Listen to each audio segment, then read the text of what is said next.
Hallo, mein Freunde, konnichiwa, buenos dias, buonasera. E aí, galera, como é que vocês estão? Todo mundo beleza? Todo mundo na paz, tranquilo, sossegado? Hoje estou eu aqui mais uma vez, Rubão, de novo, no seu Química Linda, empolgadaço, como de costume, porque nós vamos falar de quê? De química. Então, não há como não se empolgar. E por falar em química, hoje eu estou cheio de energia, porque nós vamos discutir basicamente as reações envolvendo energia térmica, ou a parte da química que estuda os calores de reação. Hoje é dia de termoquímica, então bora lá!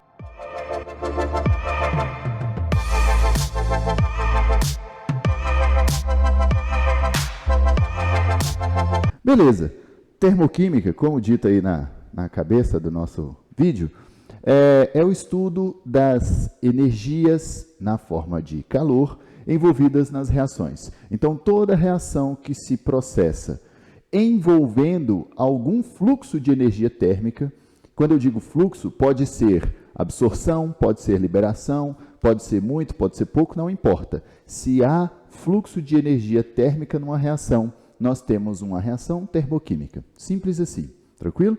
Belezinha, muito, muito, muito de boa. Então tá, ó, toda vez que a gente discutir o calor envolvido numa reação, seja ele calor absorvido ou calor liberado, nós temos uma reação termoquímica. E pelo amor de Deus, Pai eterno, calor e temperatura são coisas diferentes, certo? Vocês discutem isso, já discutiram isso na física, já discutimos isso na química e vamos falar disso outras vezes, porque calor é uma forma de energia. Temperatura é apenas a quantificação numérica do nível de movimento ou do nível de entropia de uma molécula. Quando eu falo entropia, eu estou falando o grau de desordem de um sistema ou de uma molécula dentro de um sistema. Então, pelo amor de Deus, temperatura não tem nada a ver com calor, tá? Nós vamos falar aqui de quantidade de calor, energia térmica, por isso nós vamos dar essas energias em joule ou caloria, que são típicos unidades de medidas típicas de energia, certinho? Bom, de onde que vêm essas energias existentes na termoquímica, nas reações termoquímicas? Simples, da formação ou destruição de reações, de ligações. Todas as ligações quebradas ou formadas, agora sim, dentro de uma reação, envolvem quantidades de energia. E aí, ó, nós vamos ter ligações rompidas, ligações formadas. E olha aqui a relação que eu já arrumei aqui, ó, a manhãzinha para a gente. Cadê? Deixa eu pegar aqui. Tá aqui, ó. Ó, toda vez que a ligação é rompida, eu preciso absorver. Toda vez que a ligação é formada, eu preciso liberar calor. Simples assim. Para você quebrar uma ligação, você precisa fornecer energia para ela.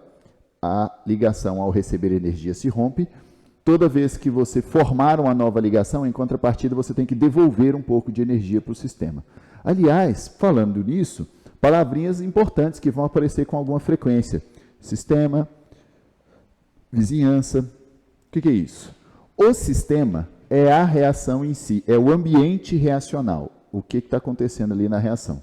Vizinhança é o entorno, tudo que está externo à reação. E fronteira é aquilo que separa o sistema da vizinhança, beleza? Normalmente esse sistema vai ser contido por uma fronteira e a vizinhança vai estar fora dessa fronteira. Vamos imaginar assim, ó, uma garrafa cheia de água gelada. Aí você tira essa garrafa de água gelada e deixa em cima da mesa. A garrafa, as paredes da garrafa seriam uma fronteira. O sistema é a água gelada que está lá dentro. Que vai acontecer o quê? À medida que o tempo passa, essa água vai esquentar. Tá? O sistema é a água gelada e a vizinhança é o ambiente fora da garrafa, como um todo. Beleza? Aí, por que a água dentro da garrafa, depois de retirada da geladeira e deixada em cima da mesa, vai esquentar? Porque ela vai receber calor. Essa água vai receber calor de quem? Da sua vizinhança. Ou seja, é o ambiente que vai fornecer calor para a garrafa, para a água no interior da garrafa, e essa água vai esquentar, tornando esse processo um processo de absorção de calor, que a gente vai falar daqui a pouco as diferenças entre um e outro, né? Então, o que acontece? A água gelada, a garrafa de água gelada, só esquenta quando deixada fora da geladeira, porque o ambiente externo, chamado de vizinhança, tem uma quantidade de calor ou de energia térmica maior do que o próprio sistema. Então, se eu tirasse uma garrafa de água gelada, né, temperatura de 2 graus positivos, por exemplo, se eu tirasse ela da geladeira aqui no Brasil, o comportamento seria 1. Se eu tirasse ela da geladeira, deixa eu ver onde, no Alasca, o comportamento seria outro. É provável que ela se mantivesse no mesmo jeito ou esfriasse ainda mais lá, porque lá a vizinhança tem uma quantidade de calor ainda menor do que o sistema. Então, tudo é energia em fluxo. E segundo os nossos queridos companheiros da física, como é que é o fluxo de energia? Sempre do corpo mais quente para o corpo mais frio. Até quando, Rubão? Até quando rolar um equilíbrio, porque equilíbrio é sensacional. Equilíbrio na vida é bom sempre, né? Muito bem. Então, beleza. Todas essas transformações envolvendo absorção ou liberação de energia geram 2 tipos básicos muito importantes de sistemas. O primeiro é o endotérmico. Essas palavrinhas aqui, eu tenho certeza que você se lembra assim, com total tranquilidade. Se não, é necessário, tá? Porque isso aqui vai aparecer muito e em diversas matérias. O sistema endotérmico é aquele que absorve calor. Então, ele absorve endo para dentro, né? E aí eu coloquei um gráficozinho aqui, ó, bem simples, de reagentes e produtos. É uma reação química acontecendo, reação genérica, tá? E o que nós temos nesse gráfico? Deixa eu pegar aqui o azulzinho. Ó, nesse gráfico eu tenho aqui, ó, vou agachar aqui rapidinho, tá? Ó, sumiu. Aqui eu tenho a entalpia do reagente, aqui eu tenho a entalpia do produto. Para que essa reação aconteça, a quantidade de energia dos reagentes, que nós chamamos de entalpia, entalpia é o calor envolvido em cada reação, a entalpia do reagente é muito baixa comparada com a do produto. Então, para que essa reação aconteça, o que vai ser necessário? Vai ser necessário que uma certa quantidade de energia na forma de calor seja fornecida ao meu sistema, tá bom? Então, ó, para que a reação aconteça, eu tenho que sair desse nível baixo de energia e chegar nesse nível mais alto, né? Então, eu digo aqui, ó, agachando de novo rapidinho, que isso daqui, exatamente, é a diferença de entalpia, ou seja, é o ΔH, que nós vamos calcular em todas as reações. Então, o ΔH nada mais é do que a diferença entre a energia de reagentes e produtos. Quase que não sai. É a diferença entre a entalpia de reagentes e produtos. Essa entalpia ela pode ter diferenças, digamos assim, de orientação. Por quê? Porque ela precisa ser aumentada em algumas vezes e ela precisa ser diminuída em outras. Nesse caso aqui, como a energia dos reagentes é muito baixa e a dos produtos é muito alta, eu tenho que aumentar a energia. E como é que eu aumento a energia? Absorvendo o calor da vizinhança. Beleza? Tranquilo. Então, olha só. Se eu preciso absorver energia, o processo vai ser endotérmico. E o que nós vamos falar sobre esse processo endotérmico? Ó, toda vez que o processo for endotérmico, eu vou ter um ΔH maior que zero. Tá bom? Maior que zero. Esse ΔH maior que zero significa, matematicamente, um valor positivo. Mas, pelo amor de Deus, esse positivo aqui, ó, não é um simples sinal matemático, ele é um sinal físico, tá? Positivo significa que a energia está sendo absorvida, tá? Não é questão de somar, subtrair, pura e simplesmente. Mais no ΔH significa absorção de energia. E o contrário, Rubão? O contrário está aqui, ó. Muito, muito fácil, suave, tranquilo. No processo exotérmico, eu tenho uma liberação de calor. O exotérmico libera calor. Por que o exotérmico libera calor? Ué, olha aqui. Essa é a entalpia dos reagentes. Essa é a entalpia dos produtos. Concordam comigo que a diferença entre a entalpia de reagentes e produtos é isso daqui? Eita, vai ficar ruim aqui, ó. É isso daqui. Esse é o nosso ΔH.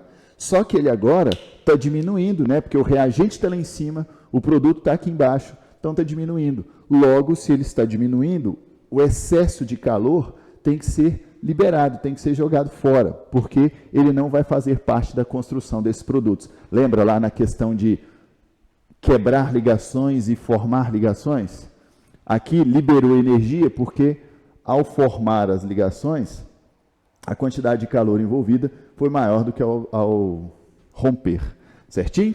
Então, ó, toda vez que o processo for endotérmico, nós podemos dizer que o seu ΔH vai ser menor do que zero. E quando eu digo ΔH menor que zero, eu estou querendo dizer negativo. Mais uma vez, lembrando que esse conceito de positivo e negativo é físico, ou seja, é uma orientação do fluxo de energia, se ela está sendo absorvida, se ela está sendo liberada, não simplesmente matemática, tá ok?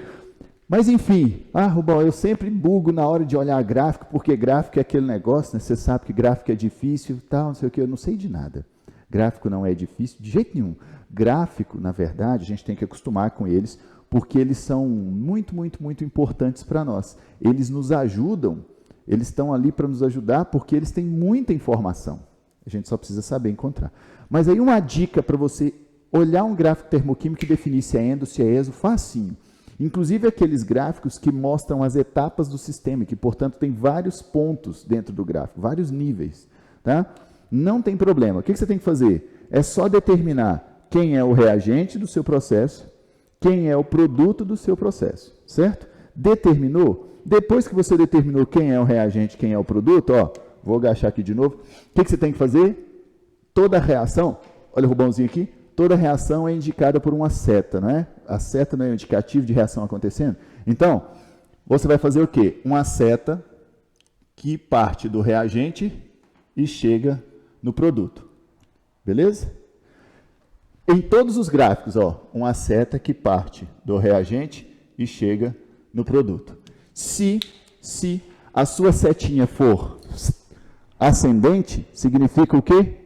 Se a sua setinha for ascendente, significa que o processo é endo, porque a energia está aumentando. Se a sua setinha for decrescente, o processo é exo, porque significa que a energia está diminuindo. Beleza? Então, setinha para cima, ascendente, endotérmico. Setinha para baixo, descendente, exotérmico. Pegou? Pegou a visão? Suave, tranquilo isso. Só assim, de reagente para produto, para baixo, exotérmico, para cima, endotérmico. E para terminar, ó, existem vários tipos de reação, se você for estudar teorias mais completas. Não precisa preocupar com isso, tá? Por que não precisa preocupar com isso? Espera aí. Porque, na verdade, são só títulos, tá bom? E esses títulos são muito lógicos.